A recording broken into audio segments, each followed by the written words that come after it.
Abrimos una nueva sesión del miedo acá en su podcast favorito, La Noche del Miedo. Como cada semana ustedes saben, la invitación es asustarnos juntos un ratito. Por eso los saludamos en esta noche para que, como ustedes saben, ¿no? La idea es poder entrar en el misterio, y para eso, como cada semana, iniciamos presentando a quien también es conductor de este programa, amigo personal, Jorge Zavala Berríos. ¿Cómo estás tú, Jorge? Muy bien, Felipe. Contento. Saludo a todos los chicos que están al otro lado ahí de la pantalla o de los fonos, Eso. de los audífonos, ¿cierto? Bien, contento. Este programa que estamos recién comenzando, un poco viene a pedido del público. Sí. Sí, hoy día tenemos, como bien dices tú, a pedido del público, porque nosotros hace un tiempo, hace harto tiempo ya, a finales del año pasado, tuvimos invitado a uno de nuestros segmentos que era Evidencia, ¿no es cierto?, los testigos de lo paranormal. Tuvimos invitado un invitado súper especial. Tenemos un montón de anécdotas con este invitado, así que está especial para estar con nosotros hoy día. Y nos viene a contar un poco más cosas, porque quedamos al pendiente, podríamos decir, quedamos al debe, y la gente lo pidió porque, bueno, aparte de tener mucha habilidad para contar historias, igual que nosotros, aunque venga un poco de cerca la recomendación, pero el asunto es que tenemos con nosotros a nuestro querido amigo Carlos Chufardi. ¿Cómo estás, Carlitos? ¿Todo bien? Hola Felipe, ¿cómo estás? Un gusto saludarte. Jorge, un gusto también. Bienvenido, amigo. Eso. Gracias. Oye, estamos con Carlitos porque Carlitos, algunos de ustedes quizás aquí en Chile lo van a reconocer, porque estuvo dando harta entrevista en el último tiempo, debido a que él recibió una ¿cómo podríamos decirlo?, ¿no? Una bendición gigante, ¿no es cierto? Un sacramento directamente desde el jefazo máximo, ¿no es cierto? Claro.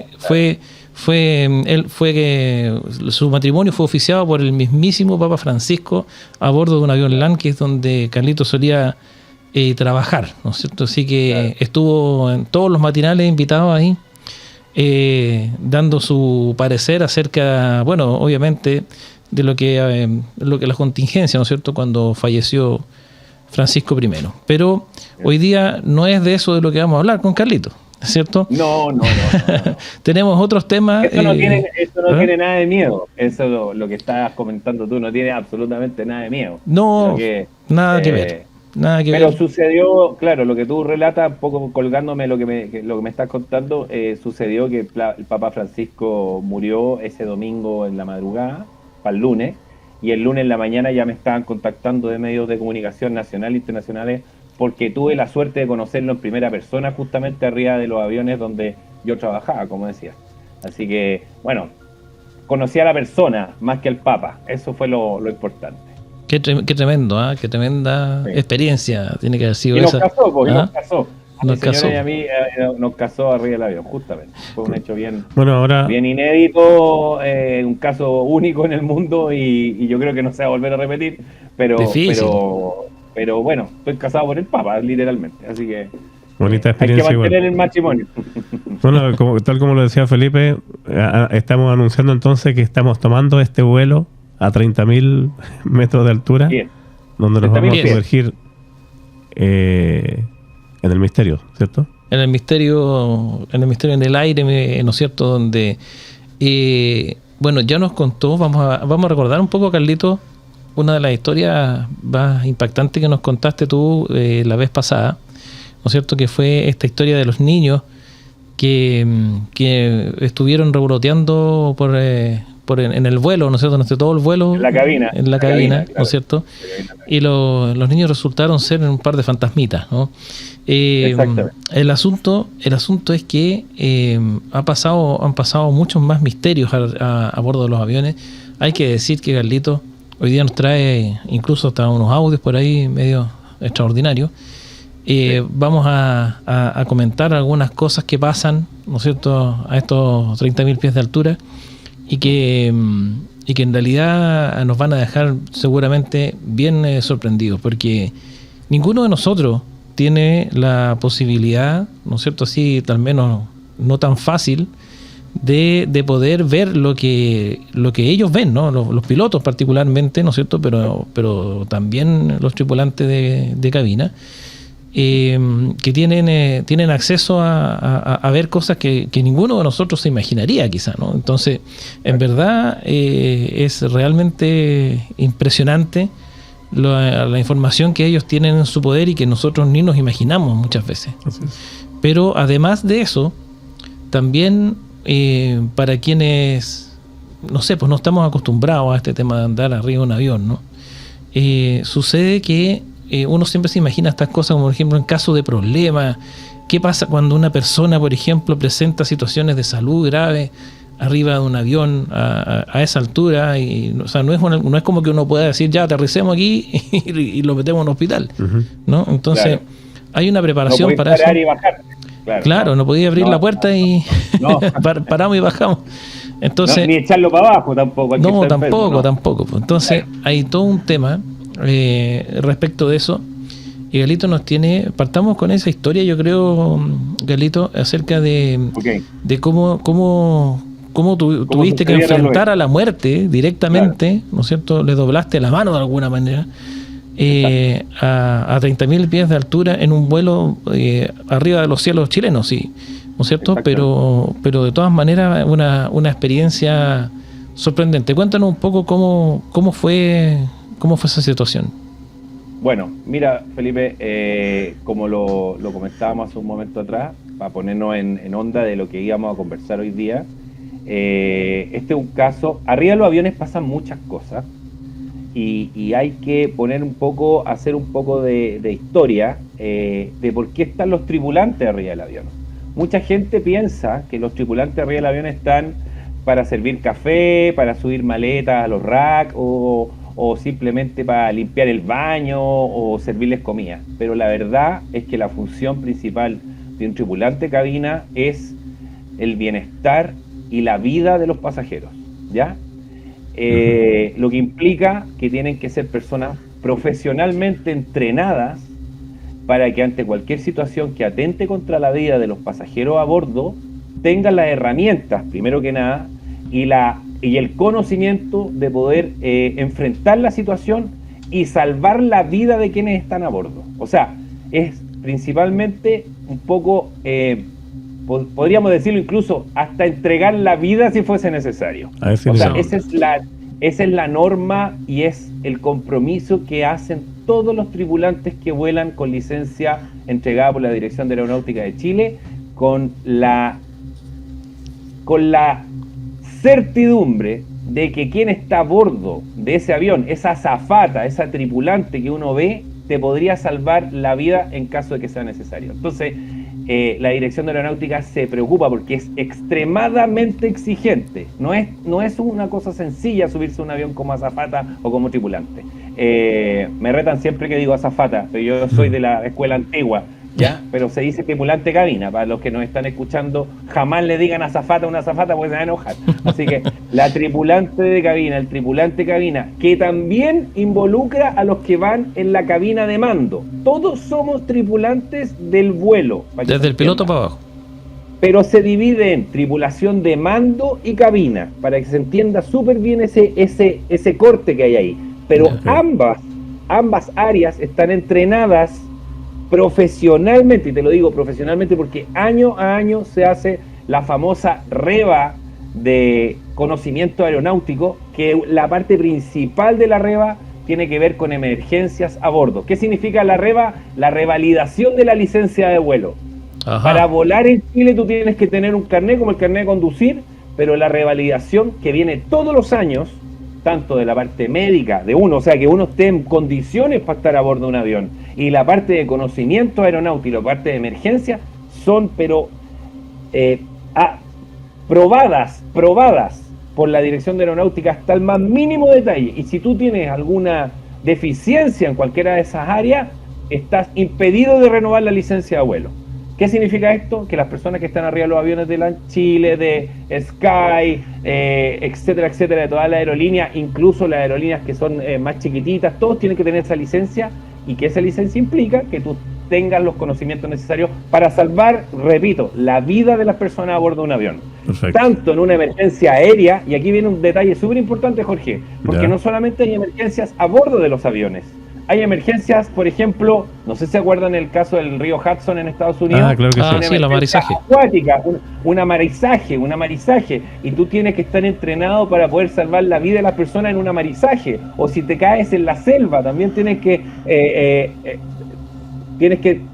manejar los conceptos de cómo se sobrevive en la selva o en la cordillera, y hay casos de sobrevivencia, como todos conocemos, en la cordillera. Entonces, la aeronáutica en el mundo, a medida que van pasando hechos, van surgiendo soluciones. Entonces, cada vez más el tripulante está más preparado para salvar la vida de los pasajeros en cualquier situación de emergencia. Perfecto. Y lo que yo te voy a contar tiene que ver con un caso que en ese momento era nuevo en la aeronáutica en el mundo, que era el uso del desfibrilador para casos de paros cardíacos de pasajeros. Fíjense el detalle, el desfibrilador, yo sé que mucha gente los conoce, antiguamente no se conocían mucho, porque hoy día los desfibriladores por ley tienen que estar en diferentes partes, en los malls, son unos aparatitos cuadrados, yo me gustaría que pusieran una imagen con respecto a esto, son unos aparatitos cuadrados que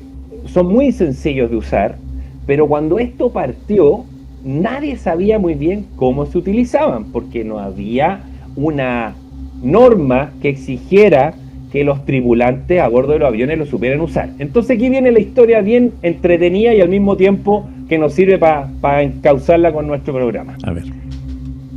LAN Chile estaba muy interesado en tener estos desfibriladores a bordo. ¿Ya?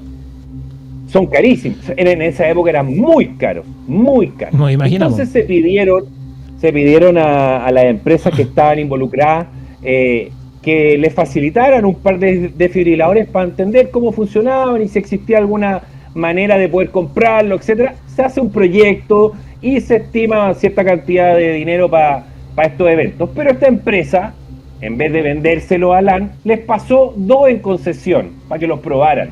Uh-huh. Obviamente uno, ¿cómo te explico para probar un desfibrilador? O sea, tendrías que tener un pasajero que coincidiera, claro, que estuviese en riesgo. Ya, entonces, ¿qué es lo que hizo LAN? LAN arriba de los aviones, y no solo LAN, sino que casi en todos los aviones, existe equipamiento médico. En este caso se llama Medical Kit.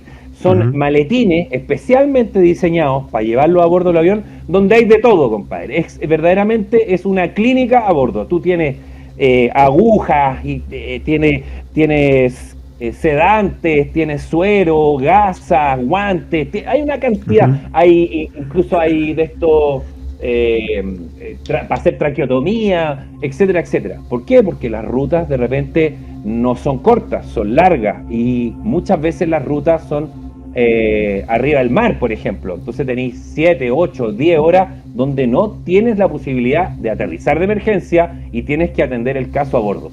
¿Me van entendiendo un poco para dónde voy? Sí, absolutamente. Entonces LAN dijo, vamos a poner un par de desfibriladores en los aviones, y estos 15 días que lo prestaron lo vamos a tener a bordo, y vamos a avisarle a los tripulantes que tenemos en este avión y en este avión un desfibrilador a bordo, ¿ya? Pero la norma, como nos prestaron esos desfibriladores, es que si en el caso de que en esos 15 días alguien lo tuviese que ocupar, solamente lo podrán ocupar médicos a bordo. O Perfecto. Sea, que los tripulantes lo teníamos prohibido. Sabíamos que estaba a bordo, pero no lo podíamos ocupar, ¿ya? Ok. Porque era delicado, es un elemento muy delicado dentro del área médica y aparte eran de préstamo. Entonces, en el caso de que existiera algún evento en ese periodo de préstamo, los tripulantes, yo les conté la vez pasada que antes de un vuelo se hace un briefing, entonces cuando uno llegaba a ese avión, el capitán te informaba que en ese avión había un desfibrilador y que en el caso de que existiera algún evento, teníamos que dar aviso al médico, si es que encontrábamos un médico a bordo, de que teníamos el desfibrilador. Y se lo entregábamos, así punto, nada más. Hasta ahí llegaba nuestra pega. O sea, en el caso de que hubiese un médico a bordo, si no había ningún médico no se podía usar. Claro, exactamente, tal cual. Entonces, bueno, partimos vuelo corto Santiago, Santiago, ¿ya? Un vuelo que no dura más de 1 hora. Mediodía, y llegamos a Temuco, bajaron nuestros pasajeros, íbamos en un Airbus 320, donde van 4 tripulantes de cabina y 2 tripulantes de mando. Y coincide que hacía muy poco tiempo a mí se me había nombrado jefe de cabina, ¿ya? Ya, ok. Jefe de cabina significa que tú vas como el líder de la tripulación de cabina, ¿ya? Y responsable del vuelo. O sea, cualquier cosa que pase, el informe lo tienes que escribir tú, ¿ya? Y si te mandas un condoro, el tirón de orejas te llega a ti también.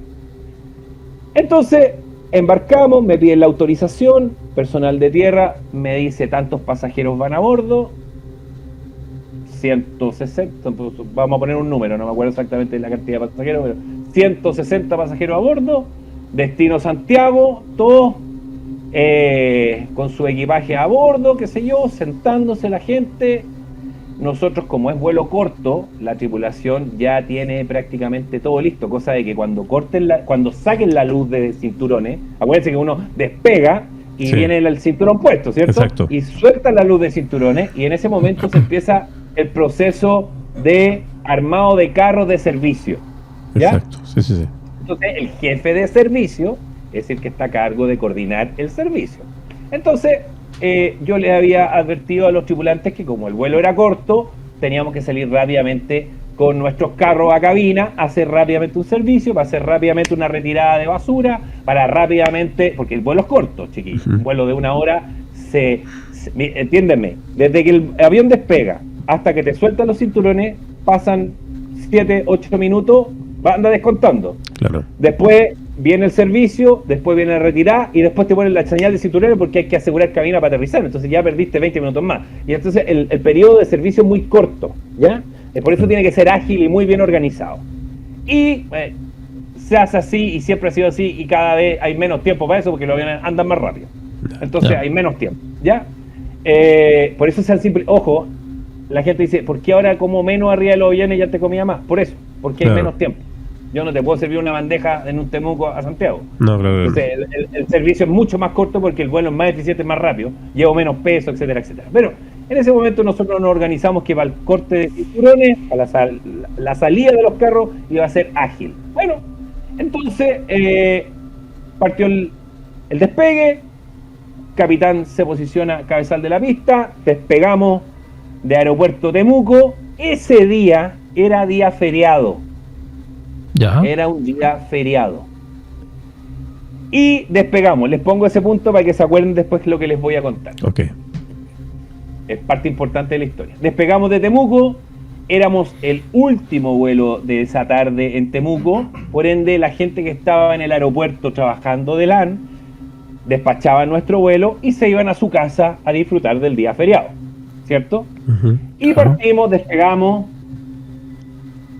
Y cuando vamos en ascenso con la señal de cinturones encendida, yo ya había dado el discurso de estimados pasajeros, bueno, bla, bla, bla, bla, bla, abrochen sus cinturones, esperen, el discurso de bienvenida.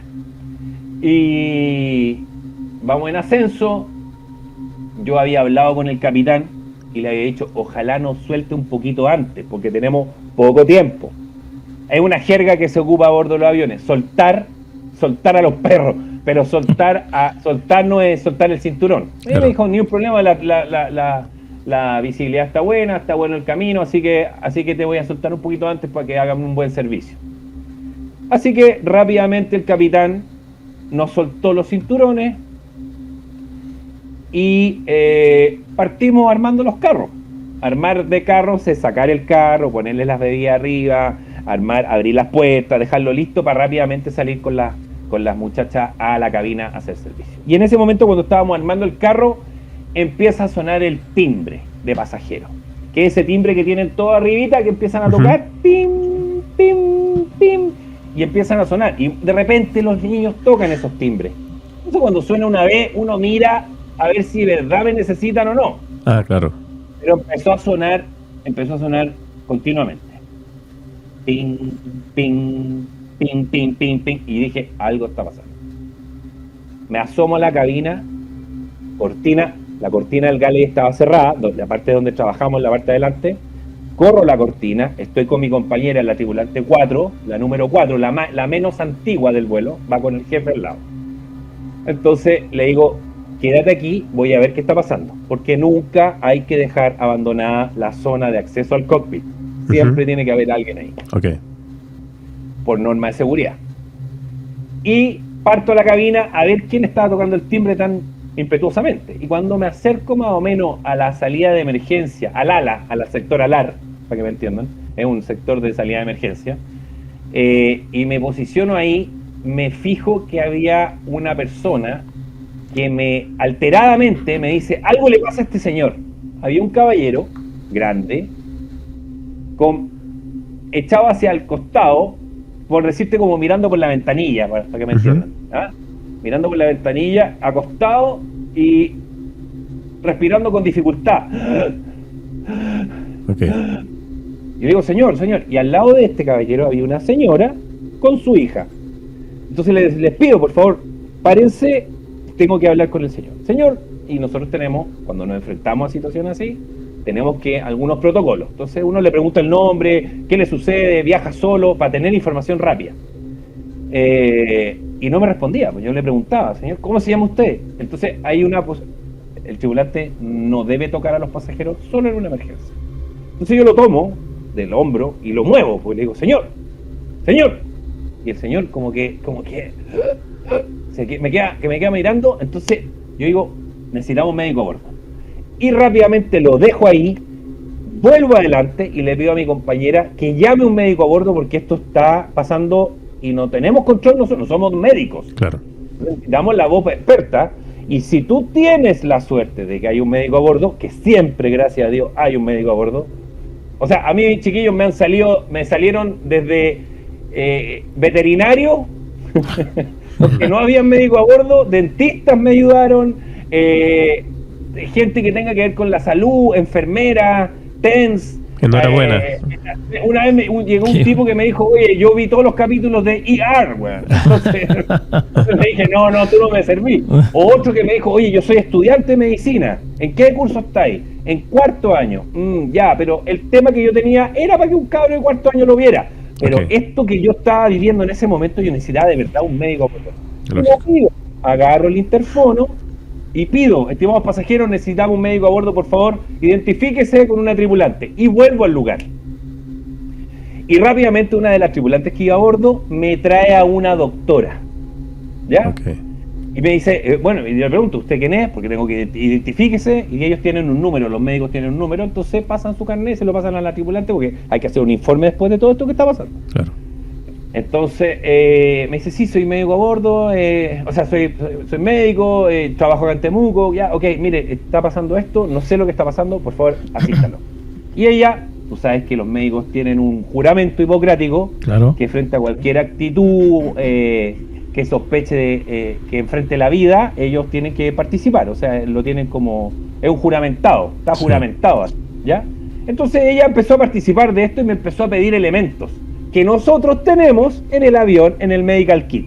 Okay. Porque los médicos no viajan con equipamiento, muy pocas veces, a lo más andarán con un fonendo, ¿cierto? Pero ella me empezó a pedir, oye, ¿tienes el fonendo? ¿Tienes una linterna? Tengo que revisarle, claro, y yo abro este medical kit y tengo de todo ahí adentro. Entonces empiezo a hacer como el arsenalero del médico. Entonces le empiezo a pasar lo que ella me estaba pidiendo. Me pedía, qué sé yo, hay un aparato que se pone acá en el dedo. Claro. Sí. ¿Lo ubican o no? Sí. El saturómetro, le dicen. El saturómetro. O el oxímetro, claro. El oxímetro saturómetro. Entonces ella me dice, ¿tienen saturómetro? Y le digo, sí tenemos. Y hay un saturómetro arriba del avión. Entonces se lo paso y está sin pila. Entonces hay que meterle la pila, porque y yo entre todo este nerviosismo que se te provoca, puta, le pongo la pila y se lo paso. Entonces me dice, oye, está saturando súper bajo el caballero. Y lo empieza a revisar, me dice, necesito silencio. Y lo empieza a revisar y se pone unos fonendos bien buenos que hay a bordo del avión y los empieza a ocultar. Y en ese momento me dice, oye, el caballero está sin signos vitales. El pasajero, y esto a viva voz, ojo, estamos en la mitad de la cabina volando. Sí, claro. Toda la gente mirando además. 160 pasajeros sentados alrededor mío, y esto se está llevando a cabo en medio del vuelo, donde no hay un ruido a bordo del avión, o sea, no volaba una mosca, solo se escuchaba lo que me decía la doctora y lo que yo hablaba con ella, no había otro ruido. Pero mi compañera atinó y le contó algo al piloto, algo le dijo. Eso te iba a preguntar, Carlos. Protocolo. Claro, si hay que avisarle al capitán. O sea, acuérdense que el capitán escucha lo que uno habla por el interfono a los pasajeros. Entonces, cuando yo pedí el médico a bordo, el capitán escuchó, Claro. Y dijo, oye, están pidiendo un médico a bordo. Entonces, mientras tú no le digas, oye, capitán, tengo un tema grave, el capitán sigue volando nomás, pues si esa es su ruta esa. Él no me va a cuestionar lo que yo estoy haciendo atrás. Pero mi compañera le dijo, lo llamó y le dice, capitán, Carlos está atendiendo un caso, un pasajero, pedimos el médico a bordo ya se apersonó en el lugar, están analizando, si tengo más información le comunico. Siempre comunicado con el capitán, siempre comunicado, ¿ya? Bueno, yo estoy en ese momento y la doctora me agarra y me dice, el pasajero está muerto, Carlos.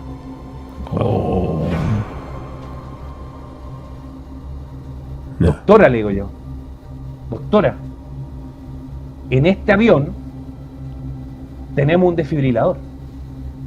Ya.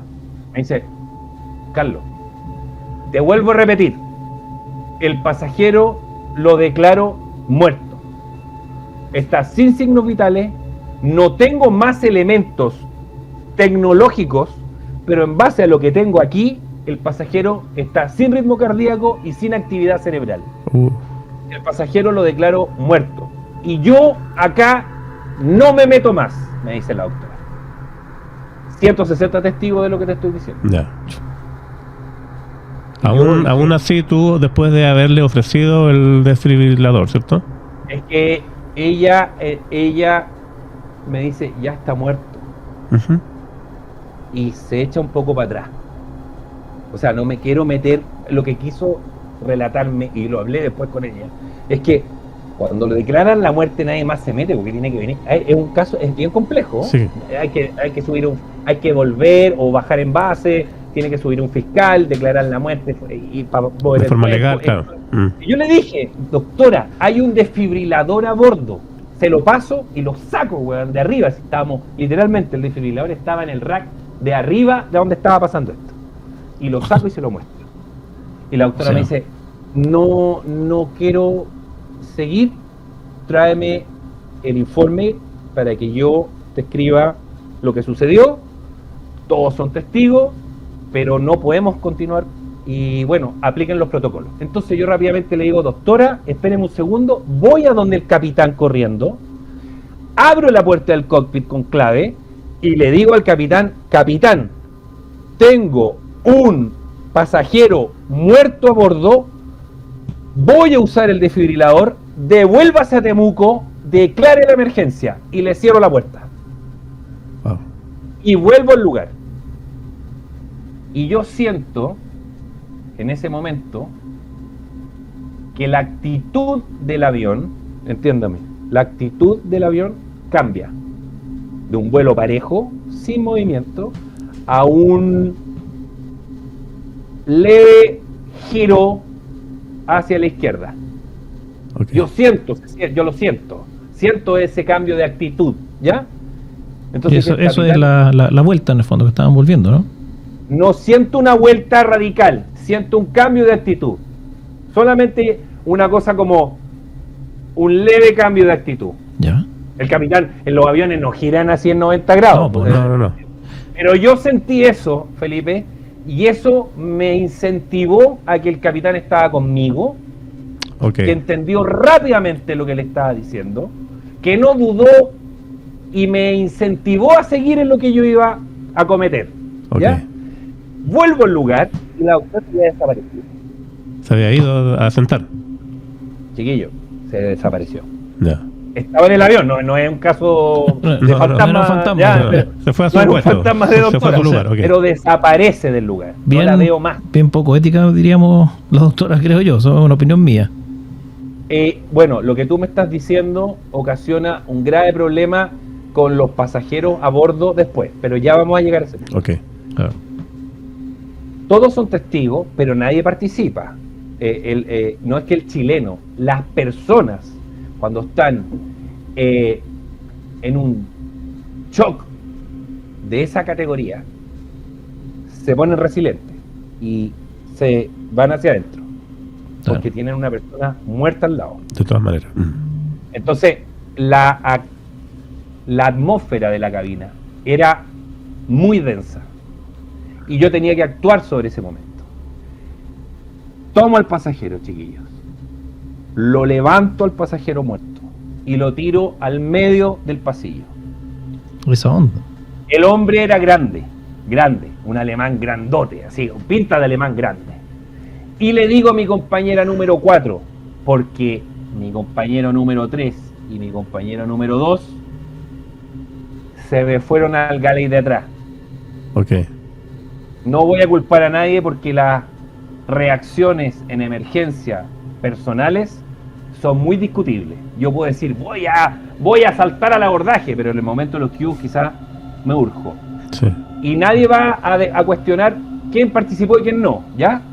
Pero mi actitud fue de no. No puede bajarse este pasajero sin que yo haga algo. ¿Me entienden? La actitud de jefe de cabina fue: yo tengo que hacer algo. Yo no he hecho nada. Tengo que hacer algo. La doctora lo negó y tengo un desfibrilador, weón. ¿Por qué no lo voy a intentar? ¿Y tú sabías usar ese desfibrilador? No, nadie me había entrenado, pero es tan básico que un niño de 7 años lo puede ocupar. Porque el desfibrilador, al momento que tú lo abres, empieza a darte instrucciones en inglés, en ese caso. Pero los que hay hoy en día en Chile, las instrucciones te las dan en español. Y si tú sigues al pie de la letra de las instrucciones, puedes tener un resultado positivo. Pero vuelvo al momento. ¿Tiene ahí a la persona en el suelo? Tengo a la persona en el suelo, cabeza hacia la cola del avión, pies hacia la cabina de mando. Y siento que la actitud del avión se profundiza. O sea, siento un giro más pronunciado. ¿Me entienden? Sí. Acuérdense que yo había sentido un leve giro, y después siento un giro mucho más pronunciado. Y le pido a mi compañera: ábreme el desfibrilador, vamos a iniciar RCP. Y me dice, porque nosotros estábamos entrenados para hacer RCP, pero no para el uso del desfibrilador. O sea, RCP manual, digamos. O sea, yo sabía hacer el RCP porque se me había entrenado durante 14 años, todos los años, a hacer RCP con un mono. El masaje cardíaco. Con John, que lo tenemos, está en el mock-up del LAN. John, un mono que han pasado todos los tripulantes del LAN por ese mono. Y ahí hay que hacerle... Hay un mono grande que imita, no sé si han visto esos dummy, es como un dummy bien pro, que es un ser humano, un masculino, grande, y además hay un bebé, porque también te entrenas para hacer RCP en bebé. Entonces, y son formas diferentes. Yo invito, y aprovechemos el programa, invito a la gente que aprenda a hacer RCP, porque salva vidas. Y no es tan difícil, de verdad que no es tan difícil.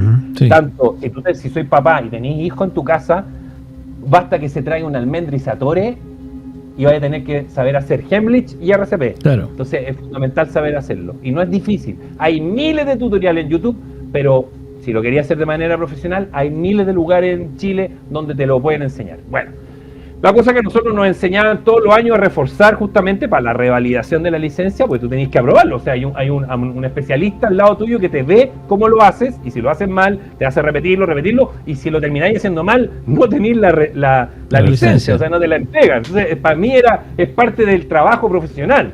Entonces, llega el punto donde yo iba a hacer RCP, pero tengo el desfibrilador, entonces voy a aprovechar que tengo el desfibrilador y le pido a mi compañera, con los nervios del momento, que partamos haciendo el uso del RCP. Abro el RCP y el RCP tiene 2 plaquitas como esto. No sé si alcanzan en mi celular, pero tiene 2 plaquitas como esto. Plaquitas que se colocan, una bajo el pecho derecho y otra a nivel del esternón del lado izquierdo. Esto que te estoy diciendo yo lo veo por primera vez en el dibujo que tiene el RCP. Okay. Coloque la placa 1 acá, coloque la placa 2 acá. Entonces las placas tienen un film. Ya. Tienen un... ¿Ya? ¿Sí? Yo no lo sabía.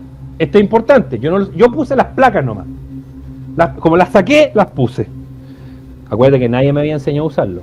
Todo el mundo mirando lo que yo estaba haciendo, y esto son segundos, Felipe. Sí. O sea, no, yo lo relato en tiempo lento, pero para mí eso fue, porque yo lo vivía como en cámara lenta, pero me decían, ¿cómo lo hiciste tan rápido? Porque la reacción tuya frente a una emergencia, tú no sabís cómo hay que reaccionar, pero reaccioné muy rápidamente.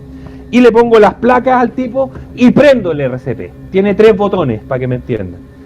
Y prendo el botón ON. Y parte el RCP hablándome en inglés, diciéndome las instrucciones. ¿Ya? Instrucciones que son, revise la respiración, acérquese al pecho, aléjese. Y el aparato te dice aléjese. Aléjese. No toque al paciente. Haciendo un análisis profundo del paciente. Pulso no encontrado. Aplicación de descarga. No toque al paciente. Descarga en proceso. Descarga activada. Aprieta el botón y se prende un botón. Y yo aprieto ese botón, Felipe, y se provoca una primera descarga muy débil. Muy débil. O sea, no hubo movimiento. El tipo seguía muerto, para que me entiendan. Sí. Okay. Y yo dije, chuta, ¿qué estoy haciendo mal, weón? Algo estoy haciendo mal. Y cuando aprieto, uno de las plaquetas se corre y se cae para el lado. Y dije, no, está mal esta cuestión. Y me fijo que la plaqueta tenía un film. Y le saco el film y me queda como una especie como de pegamento grueso. ¿Me cachai? Okay. Sí, sí. Entonces le saco este film y siento que está con pegamento. Ya. Y agarro esto y se lo planto ahí al tipo. Y saco el otro y se lo vuelvo a pegar. Y se quedan pegados, literalmente se quedan pegados en la piel. Analizando pulso, dice el aparato. Pulso no encontrado. Cargando descarga. Descarga en proceso. Aplique descarga. Y aprieto de nuevo la cuestión. Y se pega un pencazo, weón. Tan fuerte que el tipo se levantó así del suelo. Pero lo más impactante es que al momento que se levanta el tipo hace... No. Y se despierta, weón. Y se despierta de ese letargo y empieza a respirar. No te puedo. No toque al paciente. Me sigue el aparato hablando fuerte. Y siento que el capitán dice: tripulación, asegurar cabina para aterrizaje de emergencia. Tripulación, asegurar cabina para aterrizaje. Yo no me había dado cuenta, pero el capitán iba de regreso a lo que daban los motores, rajado, de vuelta a Temuco. ¿Se acuerdan que había cambiado la actitud en un primer momento? Claro. Les explico por qué.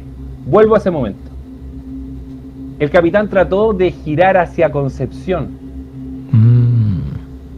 Era feriado y no había personal en Concepción que había despachado vuelo. Por ende, si llegábamos a Concepción, de Concepción le dicen: no, capitán, tenemos que reactivar el aeropuerto para que usted... Se puede, si tú vayas en una emergencia se puede, pero el capitán, con su inteligencia, dijo: vuelvo a Temuco, porque acabo de despachar de allá y tengo a la gente en el aeropuerto. Así que reactivó más Temuco rápido. Y volvieron todos a la pista a esperar que llegáramos nosotros en emergencia.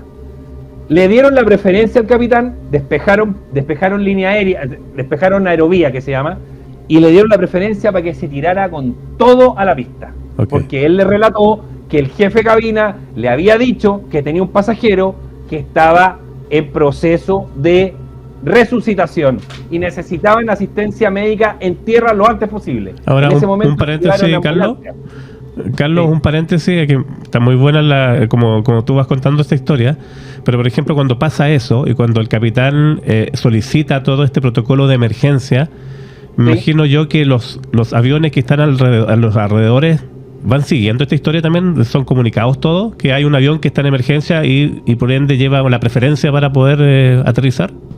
Es correcto, Jorge. Ya. Así es.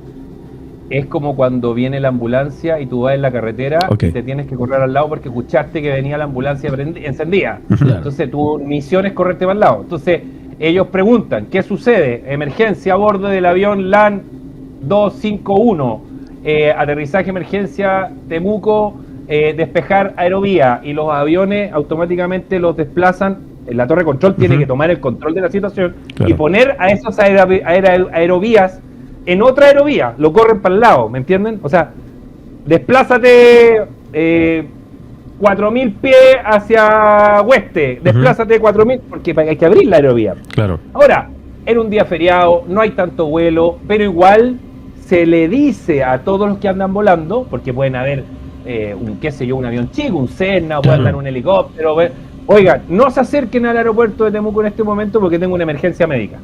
Y se le da la preferencia en la emergencia médica, Jorge. Bueno. Oye, estamos en pleno descenso. ¿Y qué me dice el desfibrilador en ese momento, Felipe?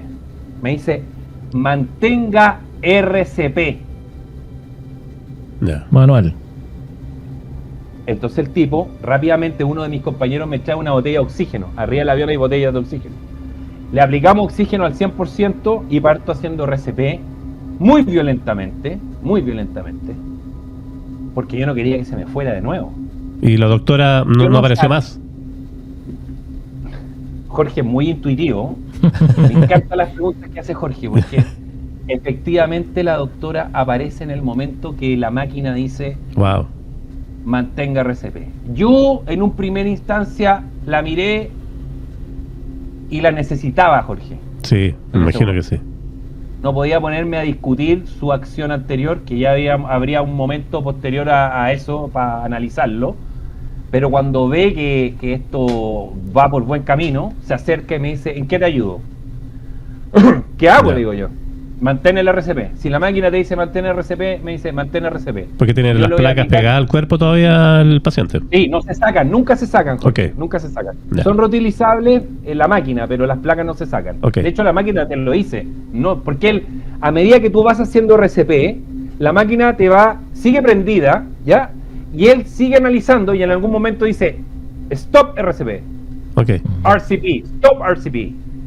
Analiza. Entonces, analiza de nuevo. Claro, hace el chequeo. Y empieza a analizar, claro, si sigue en paro, tú no tenías idea, porque cuando volvió del paro, cayó en coma. O sea, el gallo no despertó y me dijo, hola, ¿cómo estáis? No, pero empezó a respirar. En coma.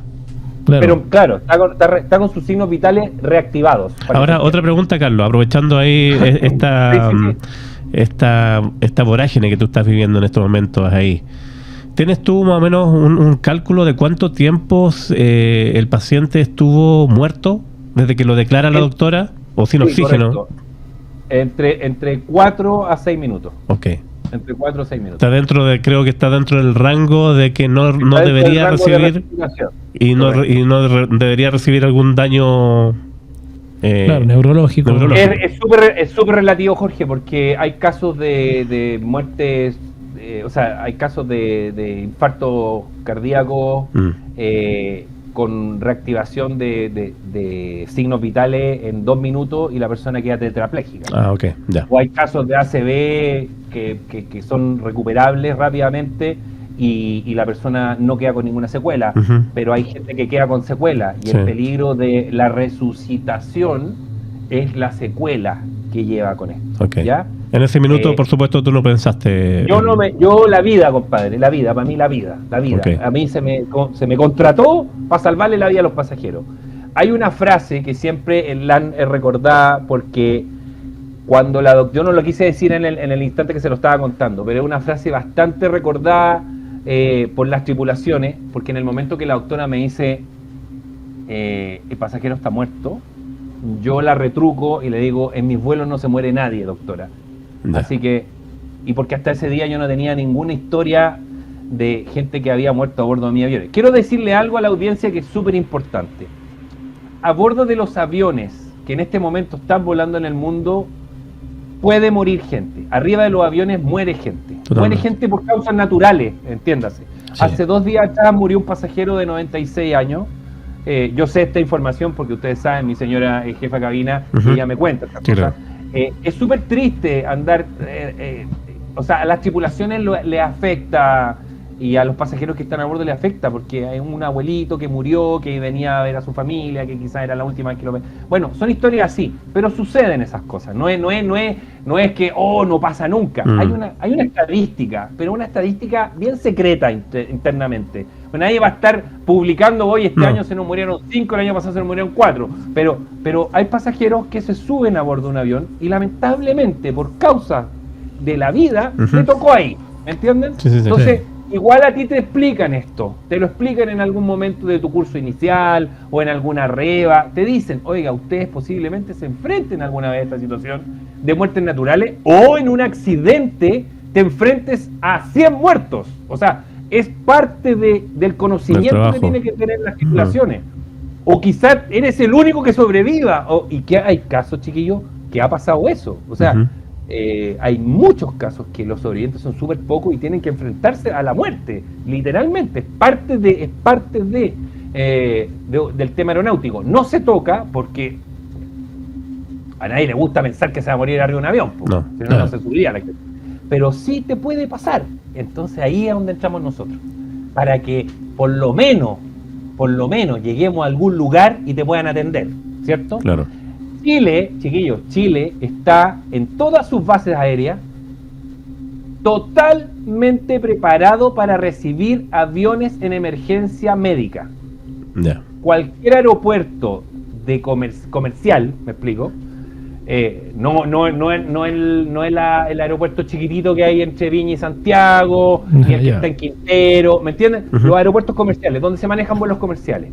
La DGAC se ha preocupado de que en esos lugares, cuando el capitán a bordo del avión declara una emergencia y lo deriven al aeropuerto X, en ese aeropuerto puede haber una asistencia médica. No es instantáneo, no es rápido, pero te pueden ayudar, ¿ya? Porque puede ser el caso que yo no tengo un médico a bordo, ¿cierto? Claro. Puede ser el caso, no sé, pues me vengo un viaje a Concepción o qué sé yo, me devuelvo a Santiago, porque siempre lo mejor es llegar a Santiago. En Santiago está, entre comillas, el mayor nivel de asistencia médica en tierra, para que me entiendan. Sí. Pero en este caso, la instrucción del capitán fue, me devuelvo a Temuco porque allá están mis colegas y ellos me acaban de despachar, así que me devuelvo para allá. Así que estamos en el descenso. Y estamos en el momento en que llega la doctora y te dice, llega la doctora, ¿en qué te puedo ayudar? ¿En qué te puedo ayudar? Y me dice, ¿sabes qué? En el kit médico deben haber algunas pastillas de nitroglicerina. No hay que decir esto, pero eso fue lo que me pidió. Y efectivamente, dentro del kit médico tenemos unas pastillas de nitroglicerina. Y la nitroglicerina se pone debajo de la lengua y permite que las cavidades, bueno, yo no soy médico, pero las cavidades se expandan en el cuerpo y imposibiliten que venga otro ataque cardíaco. Y ella le aplica eso en ese momento. Fue bien rápido. Le pasé la cuestión y ella, doctora, listo, y rápidamente el capitán dice, tripulación, próximos al aterrizaje.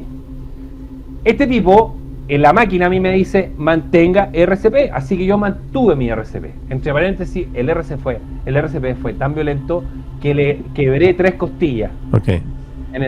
Pero es total, yo me asusté después porque la doctora le dice, oye, le quebraste 3 costillas, pero me dice, es totalmente normal que pueda suceder eso. O sea, hay implicancias que vienen de la mano con el RCP que pueden ser graves, pero por lo menos le salvaste la vida. O sea, es un daño colateral. Le voy para ese lado. Ahora claro, tú no se puede mover el paciente, no hay que moverlo, me imagino. ¿Cierto? La idea es desplazarlo hacia el galley, pero el tipo era tan grande Y las circunstancias eran tan complejas porque estábamos en una pendiente. O sea, tú me tienes que entender que cuando el avión va aterrizando en emergencia, no va así, va así. Claro. Entonces, moverme por la cabina era subir una montaña, po, weón. Entonces yo estaba prácticamente con mi cuerpo afirmando a este tipo en el asiento, en la fila 9, 10, por ahí, afirmándolo para que no se me desplazara hacia abajo, ¿me entienden? Porque la cabina de mando va hacia abajo, pues. Claro, entonces, tratando de afirmarlo, le pedía a pasajeros que con sus manos me agarraran del cinturón de mi pantalón para que yo no me resbalara, mientras yo seguía con el RCP, que la máquina me insistía que yo tenía que seguir con el RCP. Mantenga RCP, mantenga RCP. Yo seguía con el RCP. Y aterrizamos, chiquillos. Yo aterricé en cabina haciendo RCP, mi compañera dio la cabina libre, entre comillas, en emergencia. Aterrizamos rápidamente, el capitán, con una destreza, metió el avión prácticamente adentro de la sala de espera de pasajeros. O sea, llegamos, así fue como una roncea que se pegó. Y dejó, pero el avión perfecto para que cuando llegara la ambulancia, rápidamente pudiésemos descender con el pasajero. Bueno, la ambulancia se demoró un poquito porque era feriado. Yo mantuve el RCP, les pedí a los pasajeros que se mantuvieran sentados en sus posiciones con sus cinturones puestos, avión encendido, motores prendidos. Temuco en esa época tenía escala, no tenía manga, ¿ya? Importante, escala, no manga. Me aplicaron escala por ambas puertas laterales, se abrieron ambas puertas, subió personal de tierra, vio que yo estaba en ese proceso, no interactuaron conmigo, me dejan tranquilo ahí, yo sigo, tripulación atento a cualquier circunstancia, pues los pasajeros tenían que estar sentados, el capitán se paró del cockpit y vino a ver lo que yo estaba haciendo. ¿Y la doctora se fue a sentar también? La doctora se fue a sentar, sí, porque no, ¿qué más va a hacer? O sea, ya, gracias, y se mantuvo ahí cerca igual mío. Es como irónicamente el médico de ¿dónde está el piloto? Así como solo vine a desearle suerte. Una cosa así. Que no tiene ningún sentido que haya un médico a bordo si lo que va a hacer es decir, murió, que les vaya bien. Es que si murió, como te digo, pasa. Sí, esto es increíble lo que estamos escuchando además. Yo te voy a decir una cosa, Felipe, y ¿qué pasa si alguien muere de verdad y no hay cómo salvarlo? Claro. Esa persona, y no hay médico, ojo con lo que les voy a decir, no hay un médico que declare la muerte en un informe. Y yo voy volando, y esto que te estoy contando ha pasado, voy volando a la isla de Pascua, y en la mitad del camino pasa esto, y por más que lo intentamos, no hay cómo revivirlo. Puede pasar. Sí. Ese pasajero, tú no puedes parar de hacer el RCP, tengas o no tengas el desfibrilador, hasta llegar al aeropuerto que se te designó. Okay. Es una norma, porque no hay un médico que pare esto, aunque la familia te diga pare. No. Tú no puedes, por ley, tú no puedes parar de hacer la resucitación. O sea, lo que dura el vuelo, en este caso. Por eso el capitán necesita tener un aeropuerto cerca. Sí. Ahora, hay sistemas electrónicos que tienen las cabinas de mando que se pueden comunicar con médicos en tierra, en la base, que se llama. Para que lo guíen. Claro, porque si el tema es más grave, hay cosas graves que pueden pasar a bordo de un avión. Una explosión, ¿cachai? Hay un tipo que se está desangrando. Claro, uno trata de hacer el torniquete y todo, pero necesito asistencia médica, veo un médico a bordo y no hay nadie. ¿Y qué hago? Voy a donde el capitán se comunica con base y base le pone un médico literalmente ponen un médico a bordo del avión, porque me entiendan, electrónicamente, sí. Y a radio, y el médico desde abajo le va dando instrucciones a la tripulación y el capitán las va relatando. Estamos hablando de un caso extremo, pero sucede y ha sucedido. Ese sistema se llama Air Medical. Medical está contratado por la empresa, es un sistema que se paga, o sea, no es que esté un médico sentado en el aeropuerto de Santiago esperando que pase algo, no. Se llama un teléfono y ese teléfono contesta un médico, y se le relata el hecho y el médico de tierra se conecta con el avión y se hace esa triangulación hasta que llega la información al que está atendiendo el caso, pero que no es un médico el que está arriba, ¿me entienden? También se puede. Pero ¿y esta persona entonces volvió a la vida, digamos, después de tu intervención, digamos, pasándote a la doctora por, digamos, por alto? La máquina me dijo a mí, Carlos, o sea, no me dijo Carlos, la máquina me dijo Carlito. Pulso encontrado. Buenísimo. mantenga RCP. ¿Te acuerdas del saturómetro? Sí.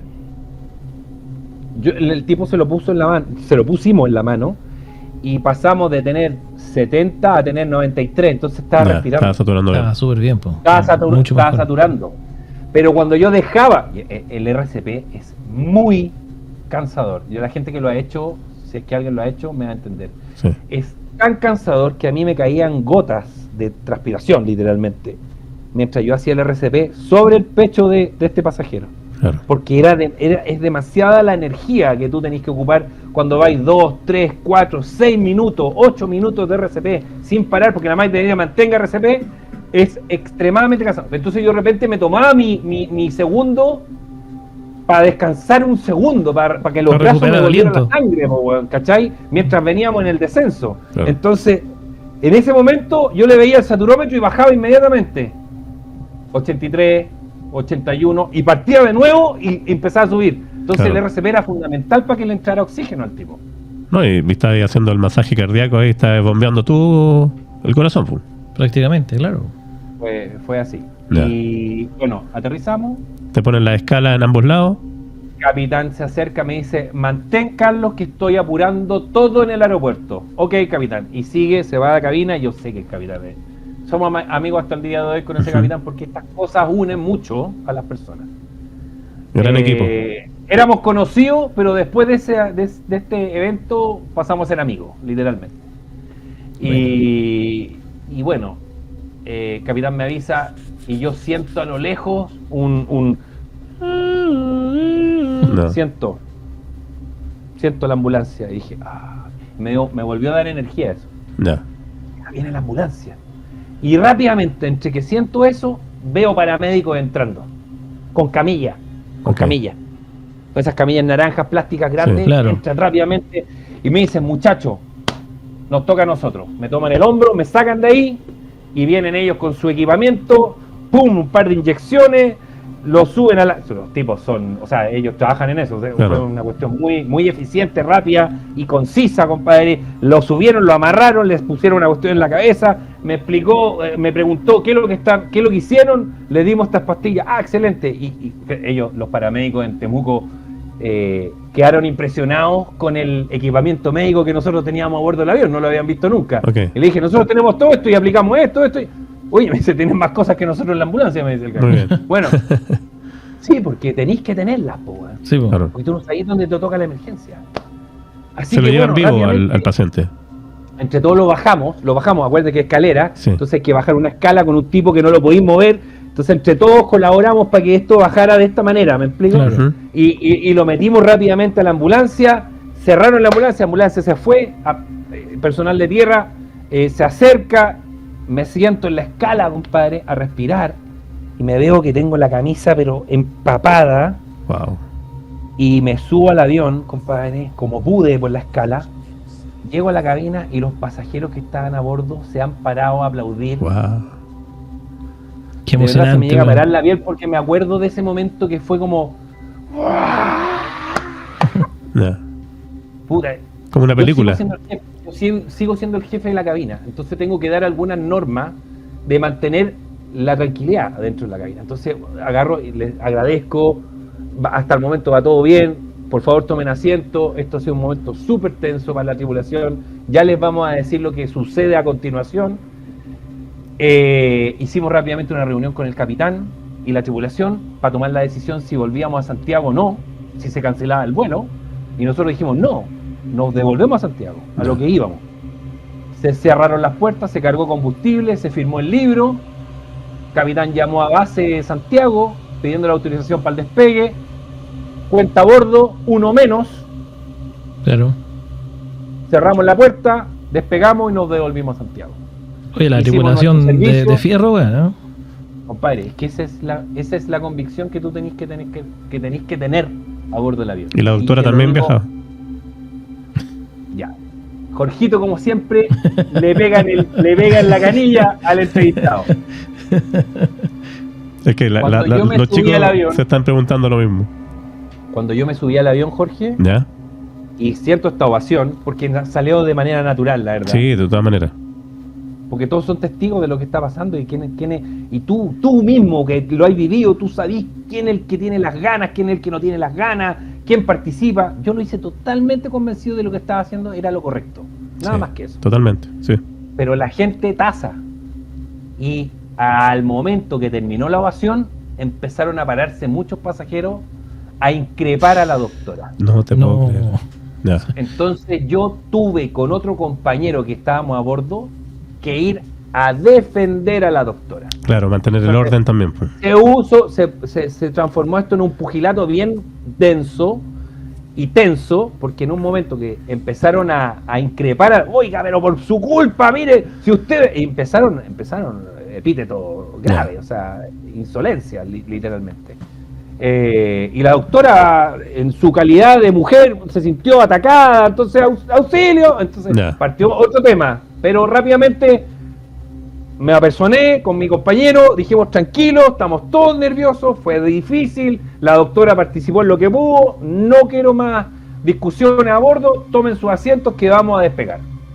Nos vamos para Santiago, porque en un principio la voz había sido, el vuelo se queda cancelado. ¿Por qué? Les explico por qué. El equipamiento médico está designado para los tramos.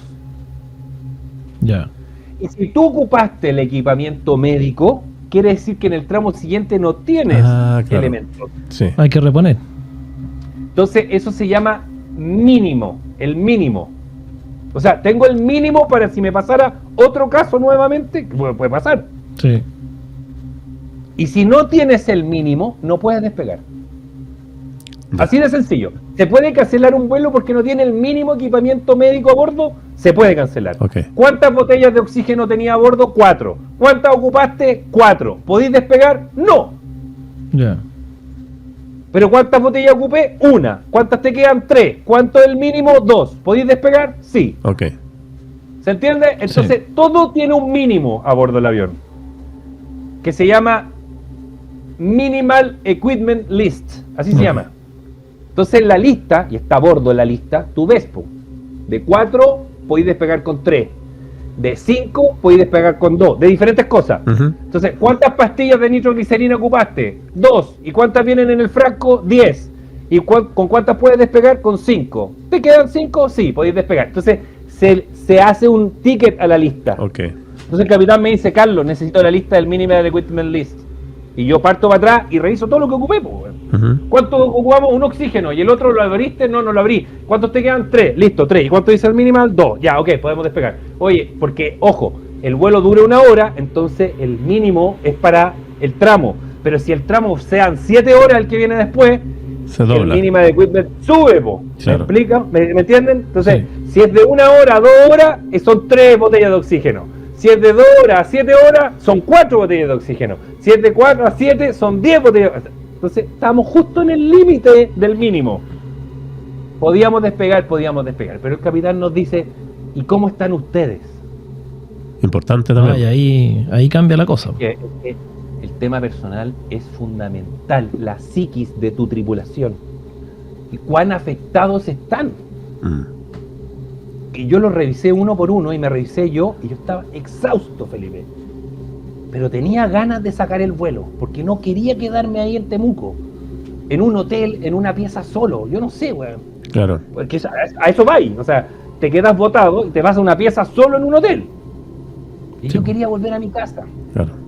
Y todos los chiquillos querían volver a sus casas porque habíamos vivido un momento súper tenso. Y los pasajeros que tenía a bordo en su día feriado querían volver a Santiago porque eso era lo que querían y tenían que trabajar al día siguiente y bla, bla, bla. Entonces dijimos, no, cumplamos, vamos, capitán, cerramos puertas, vámonos. Ok, tripulación. Informó a Santiago, cumplimos con el mínimo, podemos retirarnos, retírense. Cargamos combustible, porque habíamos gastado. Sí, en la vuelta, obvio. Cargamos combustible, claro, se gasta, sobre todo si en emergencia el capitán le aplica toda la potencia. Entonces, le mete chala. Se gastó, claro, le mete chala, se gastó dos vuelos en un ratito. Entonces, le cargaron combustible, personal de Temuco se portó de manera espectacular, porque estaban fuera del horario de trabajo, entiéndase. Claro, pero ellos habían ido. Sí, pero volvieron. Volvieron todos a casa con una tremenda historia que tuve que contar. Yo cientos de veces volví a Temuco después de ese evento. Y ellos me decían, Carlos, yo volví por mi compromiso que tengo con mi empresa. Literalmente. Cuando me dijeron que lo que estaba pasando en el avión que habíamos despachado recién, volví. Yo si hubiese querido irme me iba, porque yo me estaban esperando fuera mi familia para irnos a hacer un asado, bueno. Pero volví, porque sabía que lo que estaba pasando era grave. No sabían qué es lo que estaba pasando, pero sabían. El capitán relataba lo que entendía a la torre de control, y la torre de control le retrucaba, bueno, al personal de tierra, porque atentos que viene una persona que parece que tuvo un paro. Entonces estaban todos esperándonos ahí en el aeropuerto, listo, el banderillero así, pero listo, pero el capitán pasó nomás y metió la cola, bueno, y se quedó pero pegado al aeropuerto. Y ahí llegó la ambulancia.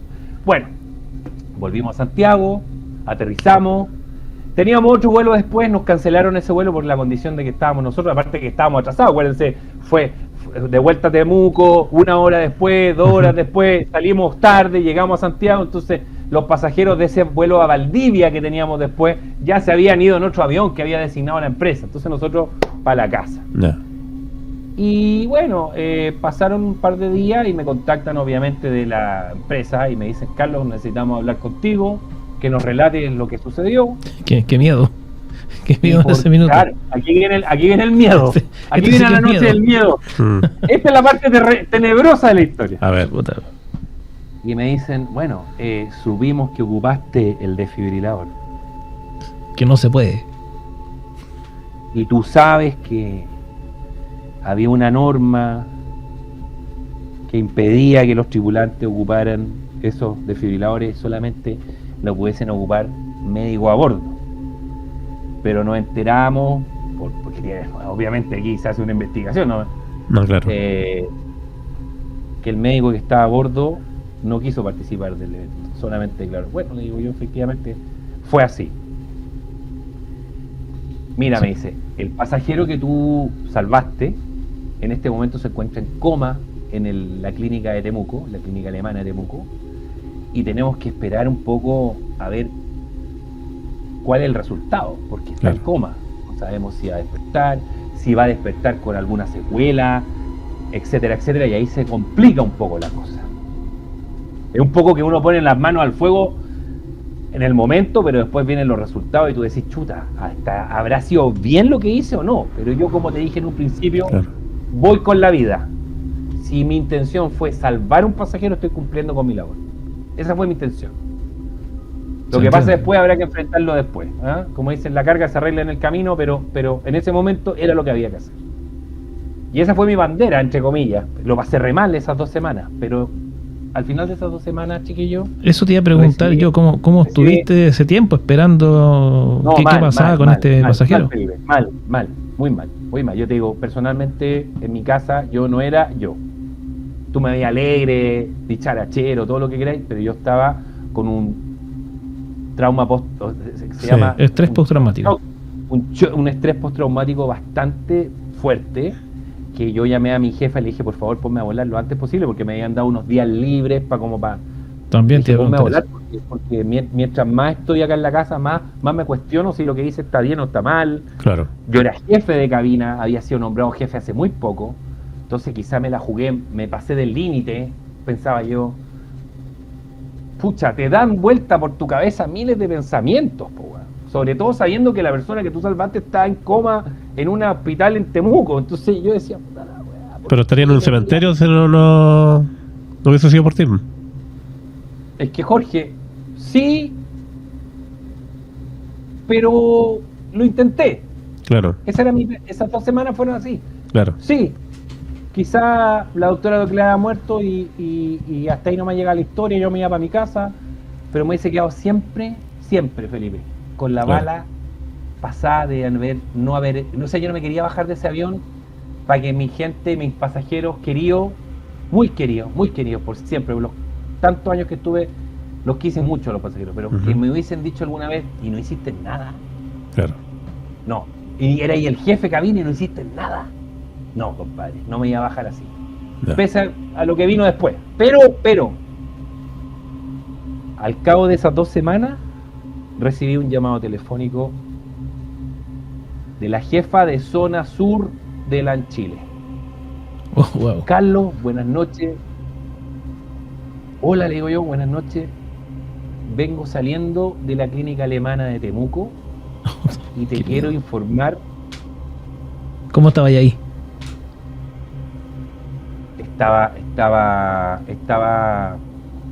en shock, Felipe.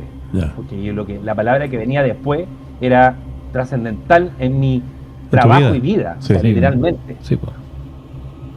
Entonces le digo, cuéntame, ¿qué pasa? Y ella me dice, el pasajero despertó hoy en la mañana de su coma y no tiene absolutamente ninguna secuela, Carlos. Wow. No, pero eso ya es para... Ahí el aplauso otra vez. ¿O no? Yo le digo, por favor, confírmame lo que estás diciendo. Carlos, acabo de ir a hablar con el pasajero Wow. en nombre de LAN Chile, como jefa de la zona sur de Chile. Y estuve conversando con él en su pieza. Y está tremendamente agradecido de ti y toda su familia quiere conocerte. Toma. Porque de pasar del anonimato, quieren saber quién fue el que le salvó la vida al viejo. Ya. Un hombre que por primera vez se subía a un avión, Va encima. que sus hijos lo habían obligado a viajar en avión ese día. Porque le parecía inconcebible que su padre de 70 y tantos años, teniendo las lucas, se fuera en bus siempre a Santiago. Okay. Lo obligaron a irse en ese avión. Entonces se sentían culpables los hijos un poco de lo que había sucedido. ¿Y qué es lo que había sucedido? Los estudios indicaron que el caballero tuvo un paro cerebral que le provocó un paro cardiorrespiratorio. Okay. Esa fue la resolución de la clínica. El diagnóstico. Producto de esto, se le tuvo que insertar un marcapaso. Ya. Y desde ese día el caballero vive con su marcapaso hasta el día de hoy, chiquillos. ¿No lo conociste en persona después? Así. Vino el reencuentro. Ya. Esta historia siempre tiene un final bonito, entre comillas. Bueno, pero entre eso que tú me estás preguntando, Jorge, y la empresa, esto internamente en la empresa provocó una algarabía, po, bueno. Por supuesto que sí. O sea, de pasar de ser yo digo, de pasar de ser un poco el punto negro. Uh-huh. El transgresor de la norma. ¿Cómo se te ocurre hacer lo que hiciste? Eres un héroe, Carlos. Nadie se hubiese atrevido a hacer lo que hiciste. Y Claro. le salvaste la vida al pasajero. Así que la empresa me nombró ese año líder de servicio, jefe de temas de seguridad, y logramos que la norma en Chile cambiara. Y fíjense, y la norma establece, el cambio de la norma en Chile fue trabajo del área médica de LAN. Trabajamos en conjunto con el médico que está a cargo del área médica de LAN, y se logró hacer el cambio de la norma en Chile, donde establece la norma que en todos los aviones que vuelen en Chile debe haber un desfibrilador a bordo, que las tripulaciones a bordo están autorizadas a usar los desfibriladores, Ya. esté o no esté el médico a bordo, y que todas las tripulaciones de Chile tienen que estar entrenadas profesionalmente para el uso del desfibrilador. Wow. Esa Oye, fue la... O sea, gracias a tu Oye, gesto. un aplauso, vamos a ponerlo. Impresionante. Gracias a tu gesto extraordinario, Carlos, cambiaste como los rumbos en este caso. Cambiaste los rumbos de la legislación acá en Chile. Exactamente. Fue un caso bien emblemático. Les quiero contar algo más, sin subirme al carro de la victoria, pero finalmente es lo que sucedió. Desde ese día, en todos los cursos iniciales de tripulantes de cabina que han pasado por la empresa, se cuenta esta historia. Ya. Es que De que un tripulante, pese a su condición de nuevo en el cargo, de prohibiciones que existían, su norte siempre fue salvarle la vida a un pasajero, pese a que tenía todo en contra.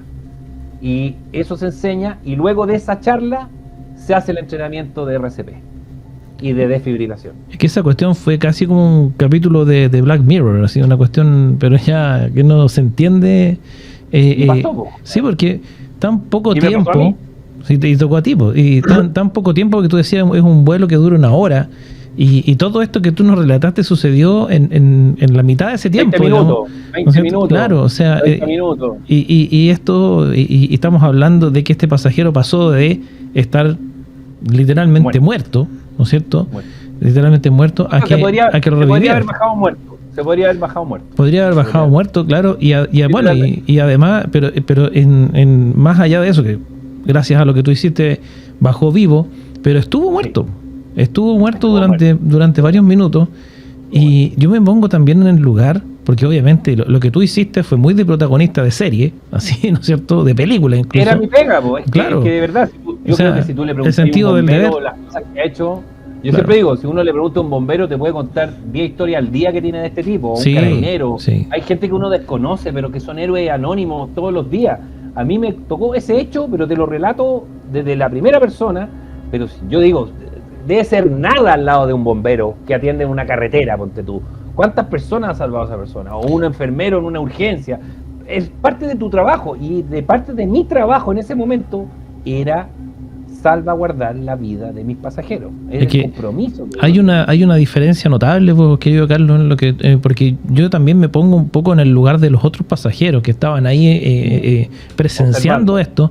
Pero lo que tú hiciste no solamente es un tema, porque tú dices ya los bomberos lo hacen mucho más seguido. Claro, esa es su pega, de hecho, pero la gran diferencia es que ellos no están a 30.000 pies de altura, que si ellos, para que pase una ambulancia, la ambulancia llega y se lo lleva, no hay que trasladar, ¿cuánto? 100, 200 personas de vuelta, ¿no es cierto?, a un aeropuerto, traer a los trabajadores del aeropuerto de vuelta. O sea, es toda una operación muchísimo más grande, y que estamos hablando de que, no sé, cuando ocurre un accidente en la carretera, hemos tenido historias de esas también.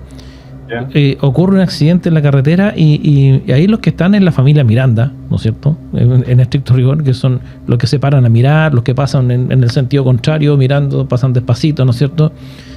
Pero a ellos no les afecta, digamos, o sea, a lo más los que tienen que tomar un desvío porque está cortada la ruta. Pero en el caso tuyo hubo más de 100 testigos.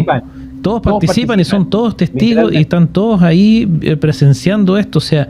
A milímetros, Felipe, a milímetros de ti. Claro, o sea, a milímetros de ti. Y viendo el avión es de este ancho. Claro, cabe justo una persona. Entonces, tú cabes, han estado a bordo de un avión, o sea, las caderas tuyas pasan prácticamente por los cabezales de las sillas. Claro. De los asientos, tu cadera, ese es el ancho que tienen. Entonces, ahí estás actuando, claro, y tienes a todos los pasajeros sentados alrededor tuyo. Entonces estamos todos, ellos están literalmente viendo cómo me cae la gota. Así, entonces la participación, el shock es tan fuerte cuando pasa algo arriba de un avión. Estamos todos metidos en el mismo tubo, entonces estamos todos respirando el mismo aire, estamos todos escuchando lo que la persona... Una guaguita llora en la última fila y se escucha en la primera. O sea, literalmente así. Además que tú tenés que pensar que todo el mundo, esta reacción que hubo de increpar a la doctora al momento de que esto termina, ¿no es cierto?, habla de que toda esta gente estaba involucrada y que todos ellos tienen que haber sentido también, haber tenido una sensación de mucho miedo, ¿no es cierto?, en el miedo o nerviosismo, no sé cómo interpretarlo, porque en realidad yo me pongo a pensar qué pasa si yo veo esto y es una tensión, ¿no es cierto? Y está ahí como decíamos, a 30.000 pies. ¿Qué se puede hacer? O sea, no tenés mucho que hacer. O sea, tenés que confiar en la tripulación. Lo que hizo Carlito, hermano. Tenés que confiar en la tripulación. O sea, tu tripulación es el que te puede salvar la vida. Y quizá un médico no te la va a salvar. Como fue en este caso. Yo creo que vale completamente la pena. Oye, yo no quiero desprestigiar a los médicos. No, y no vamos a echar a todos dentro del mismo saco tampoco. No, por nada del mundo.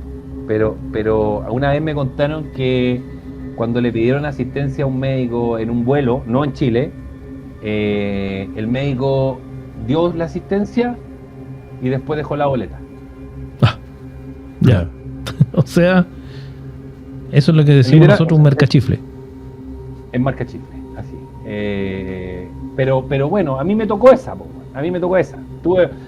Te podría relatar 3 casos más de temas médicos a bordo, pero en un caso, por ejemplo, que veníamos de Bolivia, de Santa Cruz de la Sierra a Iquique, y después a Santiago, tuvimos un caso médico a bordo y tenía que ver también con temas de cuando la gente se apuna. ¿Ya? ¿Han escuchado? Sí. La altura, la presión. Que estaba muy apunado y que estaba con sangre en nariz, que estaba súper complicado, que le dolía la cuchara, bueno. Y bueno, yo pedí médico a bordo, pues, y salieron 4 cardiólogos, venían de un congreso de cardiología. Toma. Qué mejor. 4 cardiólogos, no sabía cuál de los 4 atenderlo, porque cuál era el más experto. Entonces ellos dijeron entre ellos, se ponen de acuerdo. Cachipún. ¿Cuántos años tú? 25 años de cardiología. Ya, te toca a ti entonces. Listo. Pero podés tener la suerte, vos. Claro. Oye, tú me decías el tiempo. Rápidamente te voy a contar una anécdota. Hay una historia de que nació una guagua a bordo de un avión de LAN. Mira. Y a una amiga mía le pasó, que era la jefa de cabina en ese momento. ¿Y sabes en qué tramo nació la guagua? Es que esto es muy insólito. Muy insólito. Arica y Quiques. No, pero al lado. El tramo en un avión dura 15 minutos. Y tú me decís, ¿pero cómo nació una guagua en 15 minutos? Bueno, sí. La niña venía con enfermera para tener la guagua en Iquique. ¿Ya? Y la guagua, no sé, se despresurizó la cabina y se salió la guagua. Claro. O sea, en menos de 15 minutos, había un pasajero más a bordo, literalmente, sí. Fue muy loco. Y como anécdota, ese niñito que nació a bordo de ese avión, LAN le regaló pasajes de por vida gratis.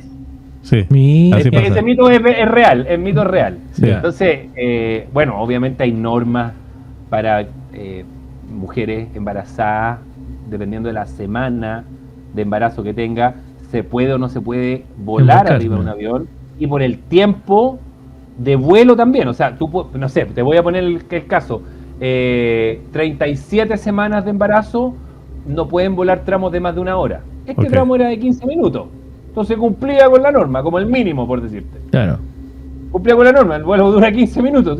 ¿Qué va a pasar en 15 minutos? Bueno, se sentó, galley trasero, paño en el suelo, la guagua salió. Pues la guagua quiere salir, sale. Y salió la guagua y la jefa tuvo que tomar la guagua. Aterrizaron, bueno, ahí obviamente el tema médico en tierra fue atendido la pasajera y todo perfecto, y toda la guagua lloraba y las pasajeros aplaudían porque había una guagua recién nacida. Imagínate pero esas cosas suceden, Felipe. Pero ese parto no fue atendido por médico o una enfermera. La jefa que te cuento yo, la jefa de cabina en conjunto con la enfermera que estaba a cargo de la niña que venía, una niña joven.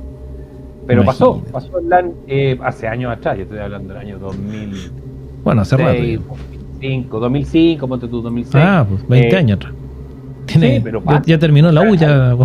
Hay anécdotas, sí. Más o menos, hay anécdotas, es profesional, es doctora. Viejo, hay anécdotas divertidas, terribles. Hay anécdotas con animales. Tú sabes que los aviones transportan animales. Sí.